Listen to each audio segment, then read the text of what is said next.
জিতবে এবার Kings, trophy নিবে কিংস, সেরাদের সেরা জেবিকো কিংস। আমার টিম খেলছে এবং আসলে অপোজিটে যারা খেলছে এক প্রকার তারাও আমার ফ্যামিলি টিম। আসলে এটা তো আমাদের ওয়ান কাইন্ড অফ মিডিয়ার একটা বিগেস্ট গেট টুগেদার। সো এখানে যারা বিভিন্ন অঙ্গনে যারা আছে সবাই কিন্তু যার যার প্রয়োজনীয় অনেক ইম্পর্টেন্ট কাজ ফেলে অনেকে কিন্তু এই ফ্যামিলিতে গেট টুগেদার জয়েন করেছে। সো সবাইকে সেটার জন্য অনেক অনেক থ্যাঙ্কস। অ্যান্ড আমার টিমের জন্য আসলে অনেক প্রে করছি যেন আজকের গেমটা আমরা জিততে পারি। হোপফুলি ইনশাল্লাহ আমরা জিতবো, চেষ্টা করছি। আচ্ছা, প্র্যাকটিস ম্যাচ থেকে শুরু করে এই যে টুর্নামেন্ট শুরু হওয়ার পর থেকেই তো খেলা হচ্ছে বিভিন্ন টিমের সাথে। আমি অন্য টিমের বিষয়ে পরে জানবো। আপনার টিমের সবচেয়ে স্ট্রেংথ কোনটা আর উইক পয়েন্ট কোনটা?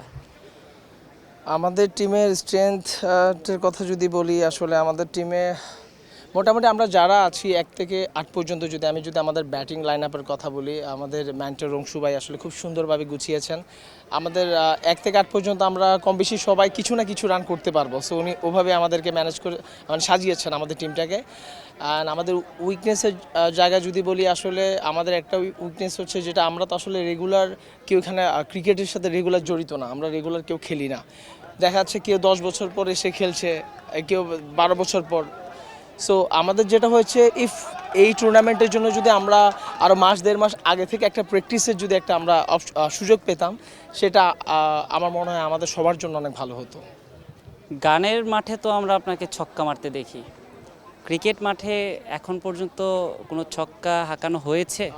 কোনো ছক্কা হাঁকানো এখনো হয়নি, বাট যখনই টার্গেট আছে। যখনই হচ্ছে আমাদের প্লেয়াররা 6 মারছে, গানটা বাজছে, আপাতত ওটাই আমার জন্য 6। আপনার টিমের থিম সংটা আপনার করা, আমাদের কি 2 লাইন শোনাতে পারেন এখন? জিতবে এবার কিংস, ট্রফি নিবে কিংস, সেরাদের সেরা জেবিকো কিংস। জেভিকো কিংস শিরোপা জিতবে কিনা সেটা তো এখন আমরা জানি না, কিন্তু যেহেতু প্রত্যেক টিমের সঙ্গে প্রত্যেক টিমের খেলা হচ্ছে, আসলে কোন টিমকে বেশি স্ট্রং মনে হচ্ছে? আমার দৃষ্টিতে আসলে 4টা টিমই বেশ ব্যালেন্সড। আমি যদি স্ট্রংয়েস্ট টিম বলি, আসলে এক একটা টিমের কিছু কিছু স্ট্রেংথও আছে, কিছু উইকনেসও আছে। সেটা আসলে এভাবে খোলামেলা নাই বলি, যেহেতু কিছু হিডেন থাক। বাট সবগুলো টিমই ভালো, যারা খেলছে এখানে সবই ভালো, যারাই আছে আমাদের সাথে। সো আই বিলিভ যারা সবচেয়ে ভালো খেলবে আসলে তারাই তো ট্রফিটা নিয়ে যাবে। প্র্যাকটিস থেকে শুরু করে এখন অবধি অনেক কষ্ট করছেন, এই যে কাজের এত ব্যস্ততার মাঝেও সময় বের করে খেলছেন, ট্রফি জিততে না পারলে কোনো আক্ষেপ থেকে যাবে? আসলে ট্রফিটা যদি আমরা জিতি বেশ খুশি হব, আনন্দিত হব।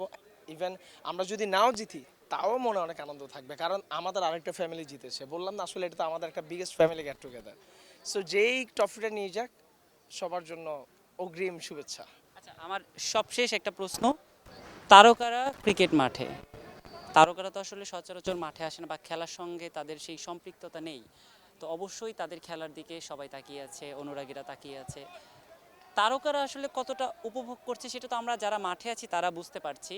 একটু আপনার কাছ থেকে জানতে চাই যে আপনাদের ঠিক অনুভূতিটা কি, আপনারা কেমন উপভোগ করছেন, আবার এবার খেলাটাকে সুশৃঙ্খল রাখার জন্য আপনারা কি ধরনের মানে কোন বিষয়গুলো আসলে মেনটেন করছেন?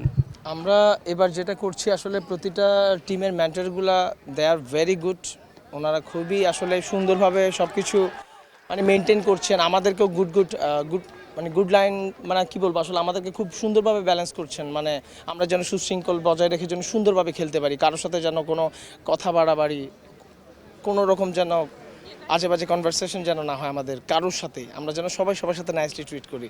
সো এটা আমাদেরকে আসলে খেলার আগে থেকে আমাদেরকে আসলেভাবে মেন্টালি আমাদের মেন্টারগুলো প্রিপেয়ার করে রেখেছেন।